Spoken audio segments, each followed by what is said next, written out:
बिस्मिल्लाहिर्रहमानिर्रहीम। अस्सलाम वालेकुम। दोस्तों, क्या हाल है, कैसे हैं आप? उम्मीद है आप सब खैरियत से होंगे। दोस्तों, ये मेरी दूसरी वीडियो है आर्टिकल्स के बारे में। इससे पहले भी मैं एक आर्टिकल्स के बारे में वीडियो बना चुका हूँ जिसमें और एन का यूज़ बताया था कि कहाँ पे उनको यूज़ करना है, कहाँ पे नहीं करना, और उसके बारे में मुख्तसर द का यूज़ भी बताया हुआ था। और उसमें यह भी बताया था कि द को हम प्रोनाउंस किस तरह करते हैं, कहाँ पे उसको द प्रोनाउंस करते हैं और कहाँ पे उसको दी प्रोनाउंस करते हैं। दोस्तों, ये मेरा यूट्यूब चैनल है लर्न इंग्लिश विद अब्बासी। आप प्लीज़, आप सबसे रिक्वेस्ट है कि इस चैनल को लाइक करें और सब्सक्राइब करें। दोस्तों, आज की वीडियो में हम 14 यूजेस ऑफ द आर्टिकल उनके बारे में सीखेंगे कि आर्टिकल्स को कहाँ पे यूज़ करना है और कहाँ पे यूज़ नहीं करना, क्योंकि जहाँ पे अगर आर्टिकल को यूज़ नहीं करना होता आप वहाँ पे यूज़ कर देंगे तो वो भी सेंटेंस फिर गलत हो जाता है। तो आज इसमें ये जो 14 यूजेस हैं जो आम है, वैसे तो इसके कुछ 17 लिखते हैं, कुछ 20 लिखते हैं, कुछ 10 लिखते हैं, लेकिन जो मैंने अहम जो इम्पोर्टेंट है मैं उनको लेकर जो है एक वीडियो बना रहा हूँ आप लोगों के लिए। तो सबसे पहले हम आइए अपना टॉपिक शुरू करते हैं। दोस्तों, वीडियो शुरू करने से पहले मैं आपके साथ एक चीज़ शेयर करता चलूँगा कि ये जो वीडियो है ये उर्दू लैंग्वेज में है। इसके अलावा अगर आपको ये वीडियो इंग्लिश लैंग्वेज में चाहिए तो आपको वो भी मेरे यूट्यूब चैनल है, वहाँ पे आप देख सकते हैं। ये उर्दू में इसलिए बनाई गई दोस्तों कि जो बिगिनर्स हैं ना, स्पेशल जो बेसिक इंग्लिश ग्रामर सीखना चाह रहे हैं उनके लिए ये बहुत हेल्पफुल है, इसलिए मैंने ये उर्दू में बनाई हुई है। तो आइए अपना हम टॉपिक शुरू करते हैं कि आर्टिकल को किस तरह यूज़ करना है। सबसे पहले रूल नंबर 1, हम रूल नंबर 1 के बारे में पढ़ेंगे। दोस्तों, आज हम सीखेंगे कि रूल नंबर 1 जो है वो क्या कहता है। तो रूल नंबर 1 ये कह रहा है कोई भी कॉमन नाउन हो, जब हम उसके साथ द का इजाफा कर देते हैं तो वो जो कॉमन नाउन होता है वो पर्टिकुलर बन जाता है। मतलब किसी भी कॉमन नाउन को हम पर्टिकुलर बनाने के लिए या स्पेसिफिक बनाने के लिए हम उसके साथ द आर्टिकल का यूज़ करते हैं। पर्टिकुलर से मुराद है दोस्तों जिस चीज़ का हमें पता हो या हमें पहले से इन्फॉर्मेशन दी गई हो, मतलब जिस चीज़ को हम पहले से ही जानते हैं वो पर्टिकुलर चीज़ हो जाती है। कैसे, अभी हम ये चीज़ एग्जांपल्स की मदद से समझेंगे। अभी सेंटेंस 1 में जैसे लिखा हुआ है द मैन इज़ रनिंग, यहाँ पे अभी देखिए मैन के साथ वैसे हम कहते हैं मैन इज़ रनिंग। मैन जब अब इस तरह लिखेंगे ना, मैन इज़ रनिंग, इसका मतलब है कि कोई भी बंदा है, आम सा बंदा है, भाग रहा है। जब हम लिखेंगे द मैन इज़ रनिंग, इसका मतलब है वो आदमी जिसका हम पहले जिक्र कर चुके हैं वो भाग रहा है। तो वो मतलब पर्टिकुलर पर्सन है जिसको मैं भी जानता हूँ, आप भी जानते हैं, मतलब उसके लिए हम द यूज़ करते हैं। जिस तरह आई सा द बॉय स्टीलिंग। एक और सेंटेंस है where is the pen I gave you last year. अभी दोनों सेंटेंस देख लें। एक में आई सा द बॉय स्टीलिंग, मतलब मैंने लड़के को चोरी करते देखा, और दूसरे में है वो पेन कहाँ है जो मैंने आपको लास्ट ईयर दिया था। मतलब कि अभी द हम इसलिए यूज़ करें था उसको पता है जो मैंने आपको पिछले साल पेन दिया था उसकी बात हो रही है। उसके बाद हम आते हैं रूल नंबर 2 की तरफ कि रूल नंबर 2 जो है वो क्या कहता है। तो दोस्तों, रूल नंबर 2 क्या कहता है? रूल नंबर 2 ये कहता है कि किसी भी ग्रुप हो या कोई और क्लास हो, उनको जनरलाइज करने के लिए हम द का इस्तेमाल करते हैं। मतलब कि कोई भी एक चीज़ हो, वन थिंग हो, वो पूरे ग्रुप को रिप्रेजेंट कर रही हो, तो उसके लिए हम वहाँ पे द का यूज़ करते हैं। अभी इसको हम मज़ीद जो है तफसील से एग्जांपल्स की हेल्प से समझेंगे। अभी यहाँ सेंटेंस नंबर 1 में लिखा हुआ है द इंग्लिश आर इंडस्ट्रियस, मतलब जो अंग्रेज़ कौम है उसके बारे में बात हो रही है कि वो मेहनती लोग हैं। दूसरे सेंटेंस में लिखा हुआ है दी ऑनेस्ट आर रिस्पेक्टेड। अभी ये एक ऑनेस्ट की बात नहीं हो रही, ये अभी जितने मतलब जो ऑनेस्ट लोग हैं उन सारों की मतलब की बात हो रही है। और तीसरे सेंटेंस में इसी तरह लिखा हुआ है the poor are not always dishonest, मतलब जो गरीब होते हैं वो हमेशा जो होते हैं वो बेईमान नहीं होते हैं। तो दोस्तों, इसके बाद रूल नंबर 3 पढ़ते हैं।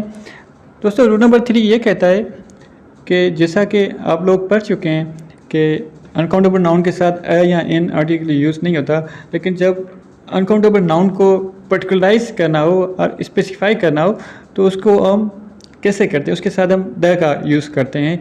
जिस तरह के एग्जाम्पल नंबर 1 में लिखा हुआ है the water of the Pacific ocean is freezing. अभी यहाँ पर वाटर के साथ द का यूज़ किया गया है। इसके बाद दोस्तों रूल नंबर 4 की तरफ आते हैं। जो रूल नंबर 4 है वो क्या कहता है? तो दोस्तों रूल नंबर 4 ये कहता है कि कायनात की कोई भी ऐसी चीज़ जो अपनी मिसाल आप हो, मतलब कि उसकी कोई उस तरह की कोई और चीज़ ना हो, जैसा कि the sun, the moon, the sky, the earth. अभी ये जो ऐसी चीज़ें हैं कि एक ही हैं, उनकी तरह मतलब आपको दूसरी चीज़ें नहीं मिलेंगी। अभी सूरज है एक ही है, जो इनके लिए हम द का यूज़ करते हैं, मतलब जो भी यूनिक चीज़ होगी उसके साथ हम द का यूज़ करेंगे। उसके बाद दोस्तों रूल नंबर 5 क्या कहता है? रूल नंबर 5, तो दोस्तों रूल नंबर 5 में ये है कि आप आर्टिकल यूज़ कर सकते हैं जो सुपरलेटिव फॉर्म होता है या ऑर्डिनल नंबर्स होते हैं उनके साथ आप यूज़ कर सकते हैं। जैसा कि सेंटेंस नंबर 1 में है, she is the shortest girl in our team, Harry is the most handsome in our class, Sachin is the best cricket player in the history. I visited Japan for the first time. I want to catch the third train in the morning. अभी अब देखें sentences में जो है superlative form use हुआ है और ordinal numbers use हुए हैं। जिस तरह ऑर्डिनल नंबर्स में बता देता हूँ, the first time, the third, ये जो है ऑर्डिनल नंबर यूज़ हुए हैं। उसके बाद रूल नंबर 6 है। तो दोस्तों रूल नंबर 6 ये कहता है कि जो एब्रिवेशंस हैं उनके साथ आर्टिकल द का यूज़ लाजमी होगा। जिस तरह सेंटेंसेस लिखे हुए हैं आप इनमें देख सकते हैं, वो is working in the WHO, the UN, call the FBI। उसके बाद it has been weeks since he is lying on the ICU bed.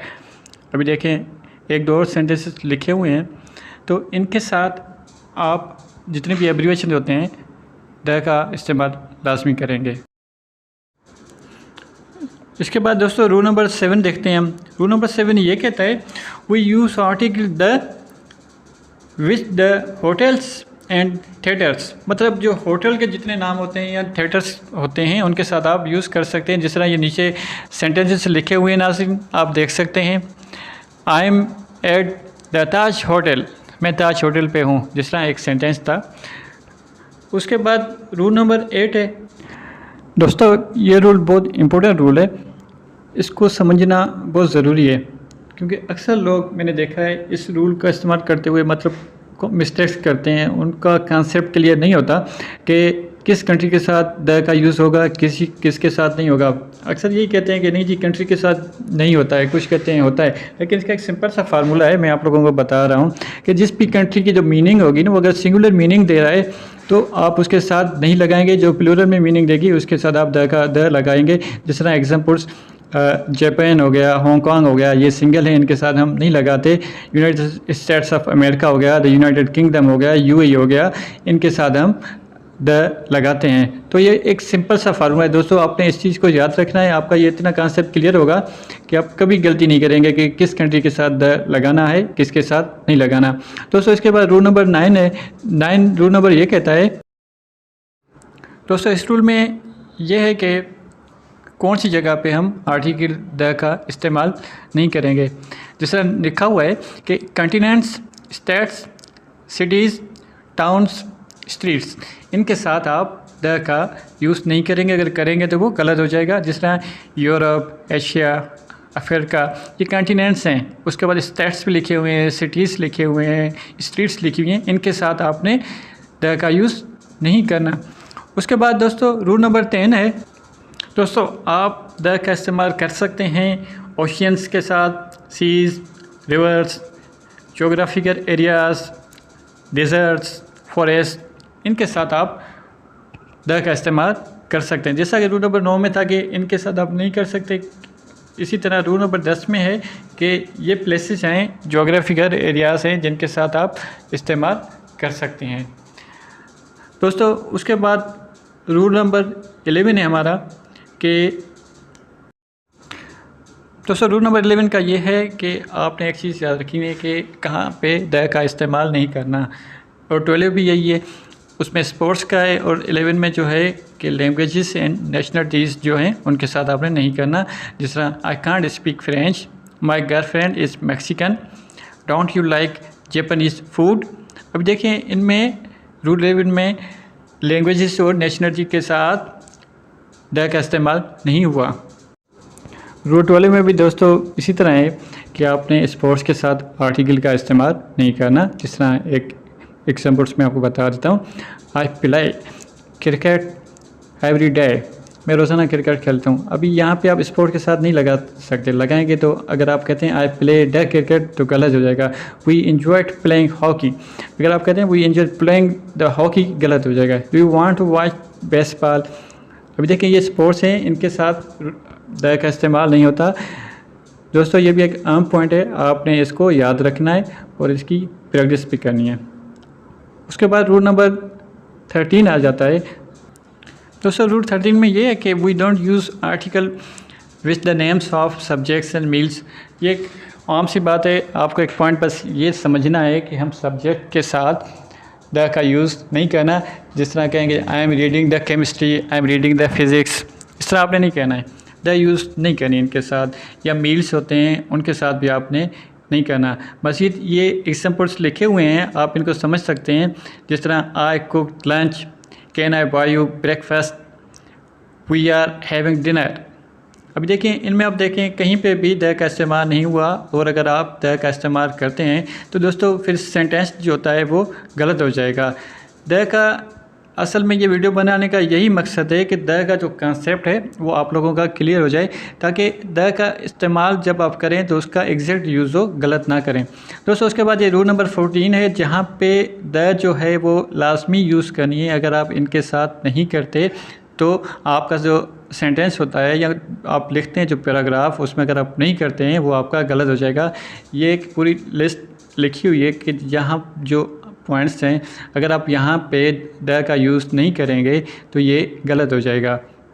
दोस्तों जिस तरह इसमें नेम ऑफ ओशियंस हैं, नेम्स ऑफ कंट्रीज़ हैं, नेम्स ऑफ ग्रेट लेक्स हैं, names of mountains हैं, नेम्स ऑफ ग्रुप्स हैं, मतलब जो आइलैंड हैं, ये सारी चीज़ें आप देख लें और ये आपने ज़हनशीन करनी है कि इन चीज़ों के साथ आपने द का इस्तेमाल लाजमी करना है। दोस्तों उम्मीद है कि आज की वीडियो आप लोगों को अच्छी लगी होगी और ये वीडियो आर्टिकल्स को समझने में आपके लिए बहुत हेल्पफुल साबित होगी। अगर आप इस वीडियो को एक दफ़ा देखते हैं, आपका कॉन्सेप्ट क्लियर नहीं होता, तो आप कोशिश करें कि आप दोबारा देखें, तीसरी दफ़ा देखें, क्योंकि शुरू में चीज़ समझ में नहीं आती। जब आप वीडियो के एक दफ़ा दो दफ़ा देखेंगे फिर आहिस्ता आहिस्ता आपका वो कॉन्सेप्ट जो होता है क्लियर होना शुरू हो जाता है। दोस्तों मैं आपको यकीन के साथ कह सकता हूँ कि अगर आप इस वीडियो को पूरा देखें और इसमें जितने कॉन्सेप्ट समझाने की कोशिश की गई है, अगर आप उन सारों को समझ लेते हैं तो आप यकीन करें आप 99% आर्टिकल का जो यूज़ है वो आप करेक्ट तरीके से कर सकते हैं। दोस्तों आखिर में अगर आप लोगों को ये वीडियो अच्छी लगी हो तो इसको ज़रूर लाइक कीजिएगा और सब्सक्राइब कीजिएगा, ताकि मेरी आने वाली नेक्स्ट वीडियोस हैं वो भी आप तक पहुंचती